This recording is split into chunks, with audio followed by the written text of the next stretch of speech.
करेंगे fibroid uterus के बारे में। क्या होता है फाइब्रॉइड? हमारा जो गर्भाशय होता है उसके 3 लेयर्स होते हैं। अंदर का जो लेयर होता है जिसको हम एंडोमेट्रियम कहते हैं, जहाँ से हमें पीरियड्स भी आ सकते हैं या फिर जहाँ पे नॉर्मली हमारा बेबी जो है वो ग्रो होता है। एक मिडल लेयर जिसको हम मायोमेट्रियम कहते हैं और बाहर का लेयर जिसको हम सिरोसा कहते हैं। तो जो मिडल लेयर होता है, जो मस्कुलर लेयर होता है जिसको हम मायोमेट्रियम कहते हैं, वहाँ पे अगर ये ट्यूमर या ग्रोथ हो तो उसको हम फाइब्रॉइड कहते हैं। फाइब्रॉइड के 3 प्रकार होते हैं।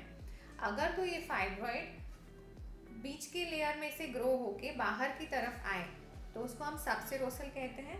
अगर ये बीच की लेयर में ही बड़ा हो और यूट्रस का साइज भी बड़ा हो उसको हम इंट्राम्यूरल कहते हैं। और अगर ये अंदर की तरफ ग्रो हो, मतलब कैविटी के अंदर अगर उसकी ग्रोथ हो, तो फिर हम उसको सबम्यूकोसल कहते हैं। अब हम बात करते हैं इसमें क्या सिम्टम्स हो सकते हैं, इसकी क्या लक्षणें हो सकती हैं। पेशेंट को काफ़ी हैवी ब्लीडिंग हो सकती है पीरियड्स के दौरान, और जो ब्लीडिंग के डेज हैं वो भी ज़्यादा हो सकते हैं।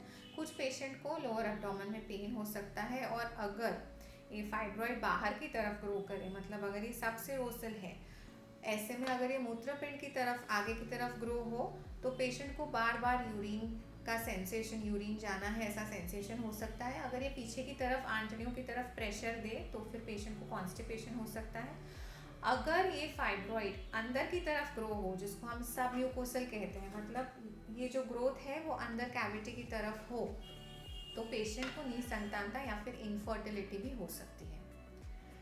अब हम बात करते हैं डायग्नोसिस के बारे में। अल्ट्रासोनोग्राफी पे यूजुअली कितने फाइब्रॉइड्स हैं, क्योंकि यूजुअली एक भी हो सकता है, बहुत सारे भी हो सकते हैं, तो कितने हैं, इसका टाइप क्या है, अंदर की तरफ है, बाहर की तरफ है, ये सब हमें अल्ट्रासोनोग्राफी पे पता चल सकता है। अब हम बात करते हैं ट्रीटमेंट के बारे में। ट्रीटमेंट 3 चीज़ों पे निर्भर है। एक तो पेशेंट की उम्र क्या है, पेशेंट को आगे फर्टिलिटी, मतलब पेशेंट को आगे बेबीज कंसीव करने हैं या नहीं, और तीसरा पेशेंट के साइंस और सिम्टम्स क्या हैं। मेडिसिन या इंजेक्शंस उन पेशेंट्स में दिया जा सकता है जहाँ पे हमें थोड़ा टाइम कलेक्ट करना है, क्योंकि पेशेंट को काफ़ी हैवी ब्लीडिंग की वजह से अनीमिया हो सकता है। तो हम वो इंजेक्शंस या फिर टैबलेट्स दे के उतने टाइम के लिए पेशेंट का हीमोग्लोबिन बढ़ा लें और फिर सर्जरी करें।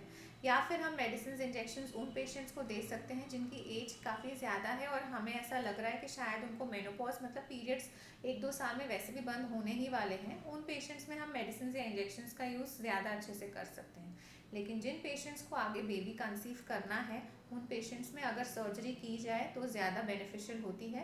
सर्जरी जिसका नाम है लैप्रोस्कोपिक मायोमेक्टमी, हम दूरबीन द्वारा फाइब्रॉइड को निकाल देते हैं और 3 से 6 महीने बाद नेचुरली पेशेंट प्रेगनेंसी के लिए ट्राई कर सकते हैं। और रही बात उन पेशेंट्स की जिनकी फैमिली कंप्लीट हो चुकी है लेकिन जिनको मेनोपॉज, मतलब पीरियड्स बंद होने के लिए अभी काफ़ी साल बचे हैं, उन पेशेंट्स में फिर हम या तो मायोमेक्टमी, मतलब या तो सिर्फ फाइब्रॉइड निकाल सकते हैं, या तो फिर हम पूरा यूट्रस, जिसको हम हिस्टेरेक्टमी कहते हैं, वो कर सकते हैं।